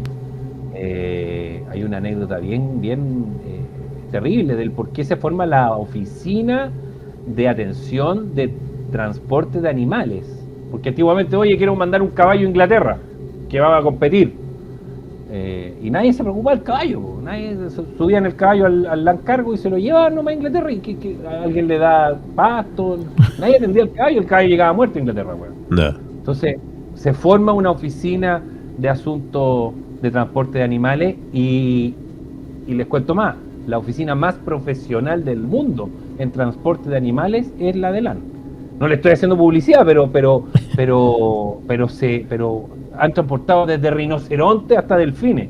Y así hay una ruta que se llama la ruta del salmón, que es donde se sacan los salmones en el sur de Chile, y en menos de 24 horas están en los supermercados en Estados Unidos, en la ruta del salmón. Y toda la logística que implica hacer ese transporte. Está la ruta de las flores, que se hace con Ecuador, donde se cortan las flores el día de los enamorados en la mañana y en la tarde están en todo el mundo. Y son logísticas, ¿se entiende? Sí. pero qué bueno, increíble. Así, ahora, Carlos, hay cosas que la gente no tiene idea, pero cosas que son reales. Ahora, Carlos, dentro de esta historia extraordinaria que tú nos has contado, con lo que pasó y lo que te tocó asistir, los chicos acá en el chat nos están preguntando acerca de tu encuentro con esta persona. ¿Es posible que nos cuentes algo yo sé que es algo más íntimo, Pero alguna sensación que ¿Cómo fue ese tuviste, encuentro? tu encuentro con esta persona que tú salvaste. Fue como abrazar a mi papá. Ya. Mira. Fue muy emotivo. Participaron los hijos. Cuando tú trabajas en una empresa, muchas veces hay que pedir autorizaciones para hacer cosas que tienen que ver con la empresa, pero que al final son temas personales. Pero la empresa me pidió a mí la autorización. O sea, a ver, ellos se contactaron con LAN, no conmigo. Uh-huh. Y LAN me llamó a mí para decirme, Carlos, ¿es posible que se haga esto? Si tú no quieres. Ya. Pero sí, le dije yo, obviamente, no hay ningún problema. Yo también los quiero conocer, quiero saber quién era la persona. Hay una cosa humana, ¿cachai? Sí, claro. Sí, pues obvio. No es todo trabajo, pero hay una cosa humana, no sé. Se entiende perfectamente. Hay un sentimiento, sobre todo con la noticia, la premiación, todo. Yo también me gustaría contarle lo que pasó después o cómo sucedieron los hechos. Además, yo creo que es una forma también de ti de cerrar este círculo, porque todas esas 2 semanas que tú, previamente, después del vuelo, cuando este paciente seguía en coma y todo eso, fue terrible para ti. Hasta que la jefa te avisa de que afortunadamente había despertado del coma y estaba conversando sin ninguna secuela. Yo creo que para ti el juntarte, cuando te juntaste con ellos, fue como cerrar ya el tema y dejarlo ahí para el recuerdo, ¿cierto? Por eso les dije, yo no he contado esta historia más que esta vez. Uh-huh. Y bueno, y en LAN se cuenta. Esta es una historia que yo me encuentro con muchachos que han entrado hace un año atrás y me dicen, tú eres el que salvó al pasajero en Temuco. Sí. Wow. Entonces, claro, ellos la cuentan porque de cierta manera, no es que le saquen provecho, pero es una excusa importante para decir por qué el tripulante tiene que estar preparado, ávido a usar los elementos médicos que están a bordo del avión, y por eso tienen que profesionalizarse en eso. Bueno, un privilegio para nosotros, es un privilegio. No puedes subir. Yo les decía a los azafatas, les decía, chiquilla, ustedes no pueden subirse a un avión sin saber qué es lo que tienen arriba del avión. Uh-huh. Eso no es profesional. No, yo sé que tengo jugo de naranja, café y té. No, eso no me interesa. Es lo que está dentro de los racks lo que me importa. Claro, porque en ese minuto... Hay los racks que están las balsas. Miren, chiquillos, nosotros hacíamos vuelo, cuando nosotros hacíamos vuelo a las Islas Malvinas, ¿ya? A Falkland. Sí. No se le puede decir Malvinas cuando uno va para allá. No, claro. Yo, bienvenido a las Islas Malvinas, me tiran para abajo los que están arriba. Claro. Uno tiene que decir bienvenido a Falkland. Ya, bueno, íbamos a la isla Falkland y se suben 4 balsas en Punta Arenas. Balsas de supervivencia. Ya. Que tienen sus capacidades, tienen sus kits de supervivencia, y nosotros estamos entrenados, los tripulantes de cabina, yo ya no lo soy, lo recalco, pero están entrenados para, si en el caso que alguien a un amaraje sobreviviera, poder meterlo en una balsa y mantenerlo con vida por el mayor tiempo posible. Okay. Su Titanic. Su Titanic. Claro. Pero es que tú no sabes cuándo te vienen a rescatar. No, claro. Y todos los años, eso se llama ditching, chiquillos. En la jerga aeronáutica se llama el ditching, que es una de los entrenamientos más difíciles de dirigir, porque el jefe dirige el ditching en conjunto con su tripulación. Ni siquiera los pilotos se meten. El que tiene que ser capo ahí es el jefe. ¿Y qué pasa si el jefe se murió? Se murió. El que viene 2. Y si se murió el 2, el que viene 3. Y si se murió el 3, el que viene 4. Y si se murió el 4, el capitán. Para meterte al mar en una balsa que están a bordo de los aviones y sobrevivir el máximo tiempo posible con tus pasajeros. Te digo más, y a ustedes les interesa este tema. En la balsa de supervivencia hay un libro que tiene rezos. Mira. Porque puede llegar el punto en el cual haya que rezar por alguien que murió en la balsa. Claro. Sí. O sea, hasta ese punto estamos hasta ese punto. Una tradición bien marina también, pues. Bien marina, bien en Sí, el mar, toda la exactamente. navegación en el mar. Y bueno, ¿y qué se hace con el cuerpo del que muere a bordo de una balsa de supervivencia? Se le saca sus pertenencias, se guardan, se hace un rezo y se bota al mar. Exacto. Es así, está escrito. Eso nadie lo cuenta, pero eso está escrito en un en un decálogo que está a bordo de las balsas de supervivencia y te lo enseñan todos los años, y todos los años los tripulantes de cabina lo practican. Y los que me estén viendo, si es que son tripulantes, saben perfectamente de lo que les estoy hablando. No es un tema que se comente, pero todos sabemos que si nos llegara a ocurrir el evento, sabemos perfectamente lo que tenemos que hacer a bordo de una balsa. Bueno, es así mucho. ¿Qué viaje? ¿Qué viaje que nos hemos pegado? Anduvimos todo el trayecto de Santiago, de Temuco a Santiago. Y de vuelta. Y de vuelta, sí, absolutamente. Ahora íbamos a las Malvinas. Claro, justamente. Es que la forma que de relatar que tiene Carlos esta historia, además que es un privilegio escucharlo, te agradecemos también, Carlos, sobre todo esta historia de sobrevivencia, de que tú te hiciste cargo, pero están contadas de primera persona, o sea, no estamos haciendo una entrevista cualquiera.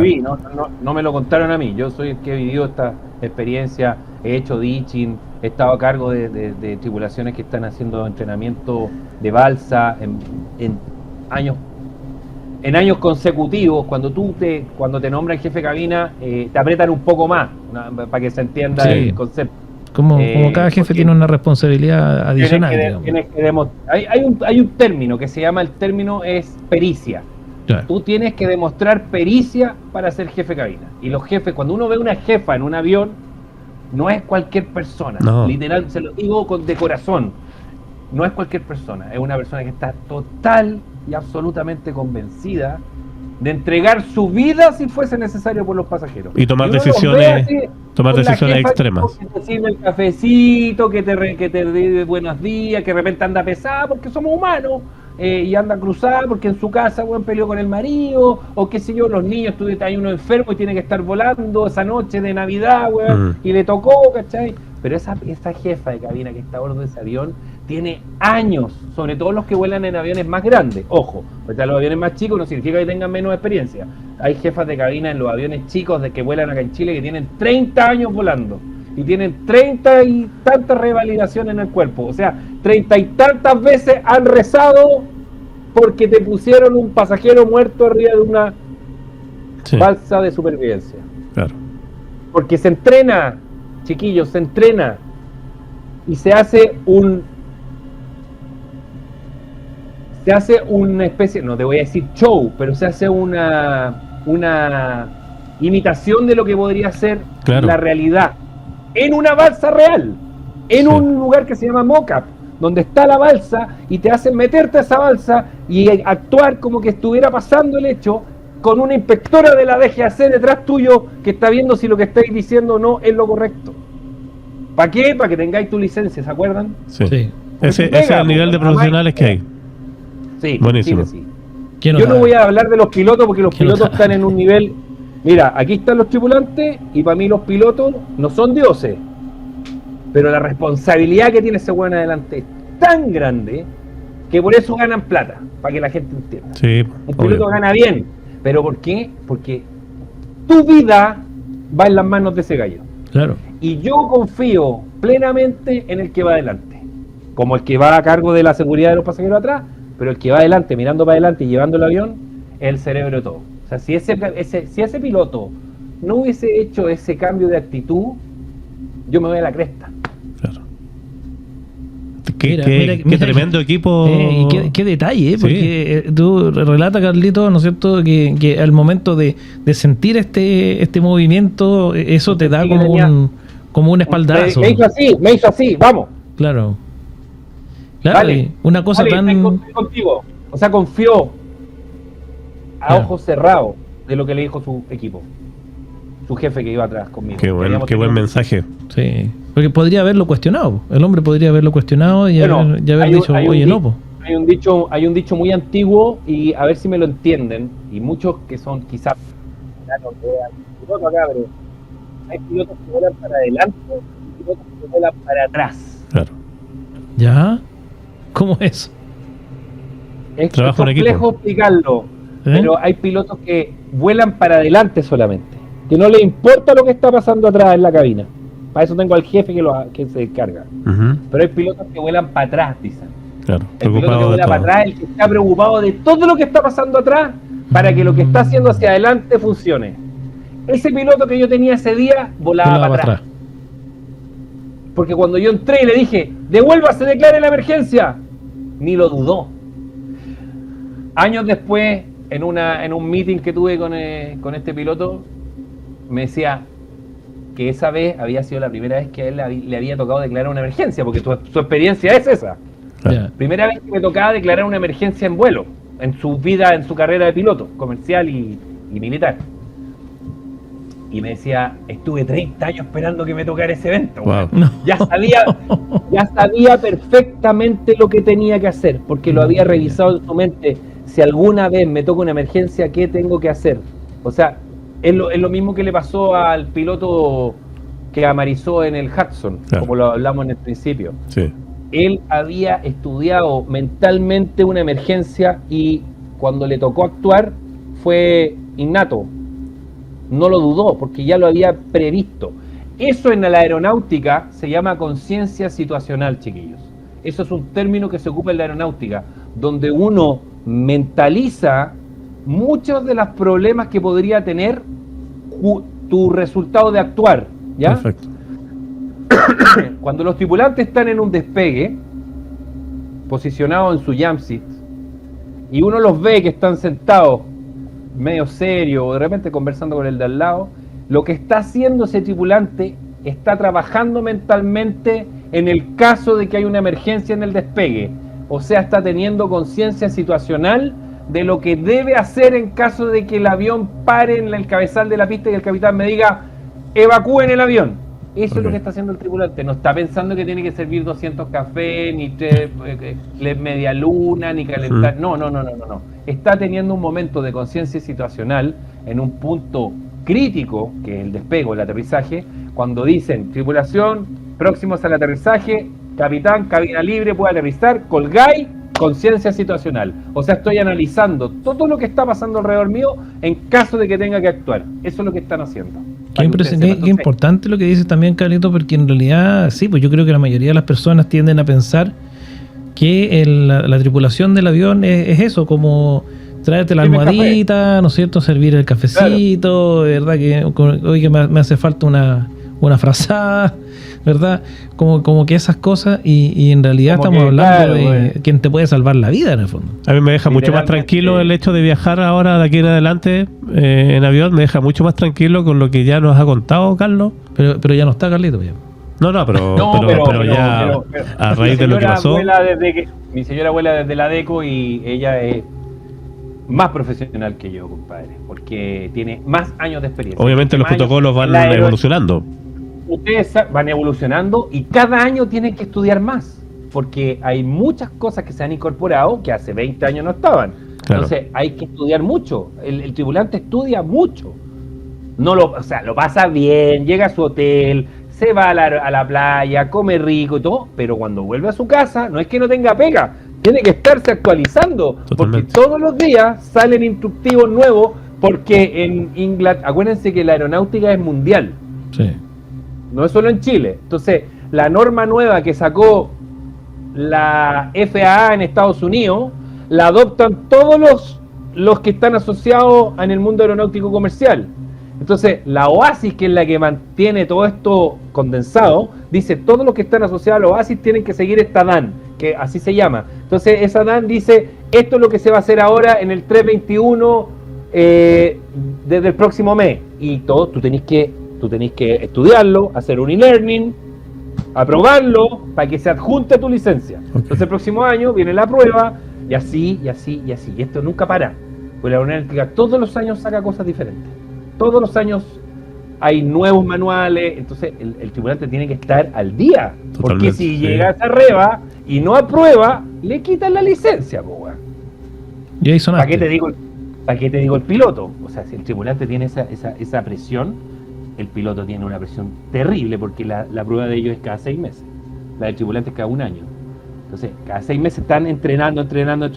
El piloto comercial de Chile es reconocido mundialmente como uno de los pilotos más profesionales que existen, porque la cantidad de pruebas que le hacen para que esté a bordo de un avión acá en Chile es terrible, le digo, chiquillo, sí. Porque es mucha la responsabilidad que tiene, y los nombres de la empresa valen por la responsabilidad que asumiste. Sí, claro. O sea, mientras menos accidentes tengas, más vale tu empresa.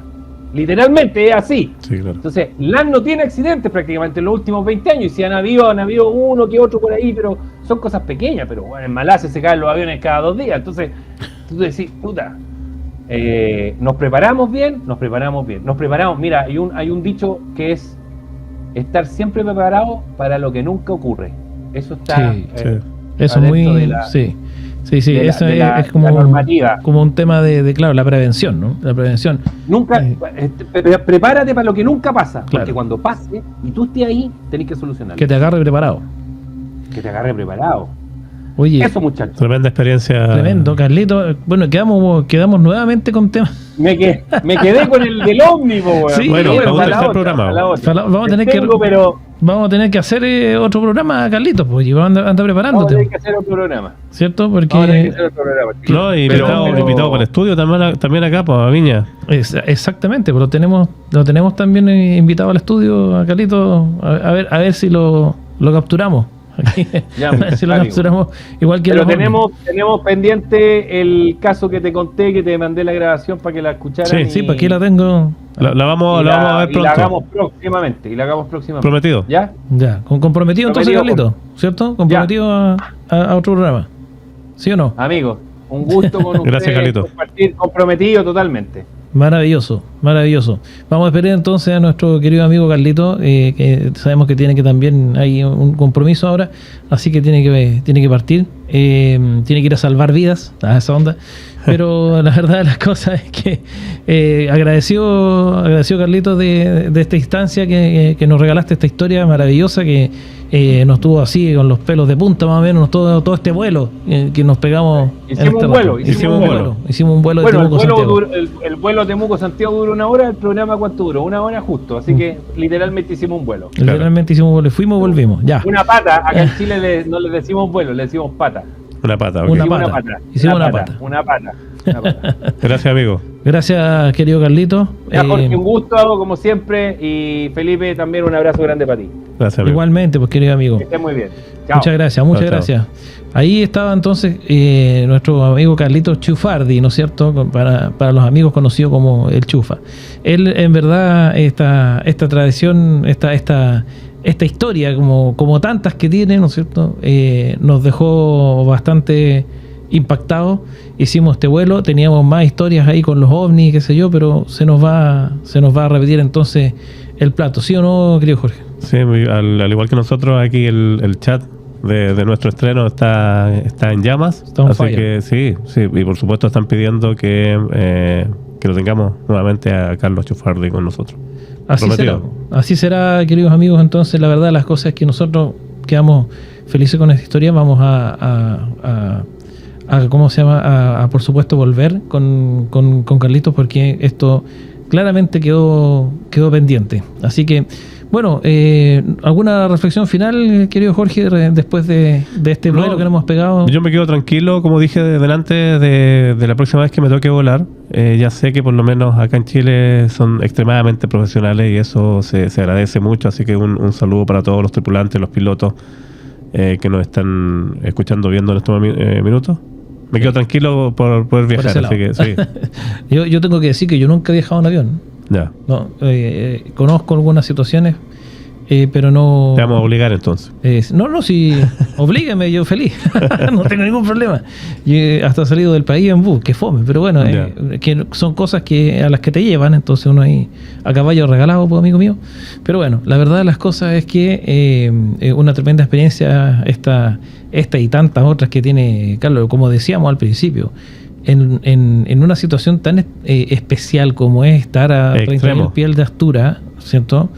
Donde estás en medio de la nada, ¿no? Estás en las nubes, literalmente, y no hay nada que hacer. O sea, ante esa situación, ¿qué haces tú, ¿no? En todo orden de cosas, no solamente en emergencias como las que nos relataba Carlitos, sino cualquier otra situación, cualquier cosa que falte, cualquier cosa que se haga necesaria, en fin, o sea, no es como decíamos, la comparación que hacíamos con los bomberos, con todo el respeto y la admiración que nos merecen, por supuesto, pero claro, es distinto. En este caso hay un agravante gigante desde la perspectiva de lo que implica, porque hay cientos de otras personas que están participando de esto y que de alguna manera también tienen participación, tienen incidencia en que esta cuestión resulte exitosa. Uh-huh.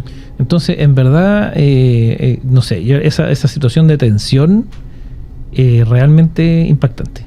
Sí. Realmente impactante. Pero bueno, pues estas son parte de las cosas que nosotros también vemos en la Noche del Miedo. Totalmente. Amigo, ¿cierto? Sí. Así que bueno, entramos ahora a despedirnos de alguna forma. Vamos a recordarle a todos nuestros amigos que si están aquí por primera vez, que se suscriban a nuestro canal, le den me gusta, compartan, ¿no es cierto? Cuéntenle a sus amigos, métanse también a nuestras redes sociales. Ustedes saben, han aparecido todo el rato en pantalla nuestro Instagram, TikTok y todas las otras redes que ustedes ya conocen. Y recuerden que se vienen 2 programas nuevos en este universo de la Noche del Miedo, ¿cierto? Documentos del Miedo. Documentos del Miedo, sí, aquí humildemente sí, con su servidor. Y también se viene un segundo podcast conducido por nuestra medium Magdalena Evita, ¿cierto? Que se llama Código Ánima. Próximamente en todas nuestras redes también de la Noche del Miedo. Claro que sí, en nuestro canal de la Noche del Miedo, el Código Ánima se viene... Sí. Impresionante, porque no solamente va a estar Evita, también vamos a tener a la Gise, a nuestra querida Gise, por supuesto, y a Mauricio, nuestro nuevo participante también, que también tiene estas características extraordinarias como medium. Estos 3 medium van a estar ahí haciendo cosas muy interesantes. Claro que sí, no se lo pueden perder. Imagínense lo que es tener 3 medium juntos. Ahí no se lo pierda. Ahí se las dejo. Ya, ahí gracias, vamos a estar avisándoles cuando comienza esto. Pero pronto, espérenlo porque ya se viene. Así que bueno, no queda más que como cada cierre de sesión, ¿no es cierto? De sesión del miedo, dejarlos invitados a lo que ya les comenté, para quienes estén por primera vez en este canal. Y bueno, nuestros amigos que los saludamos como siempre, los que están en el chat y que se han mantenido en la sintonía de este estreno y que nos ven después también, ¿no es cierto?, en diferido. Así que muy, muy agradecido de todos ustedes, la comunidad del miedo. Y bueno, como decimos cada final de programa, los invitamos a estar juntos nuevamente en una nueva edición de La Noche del Miedo.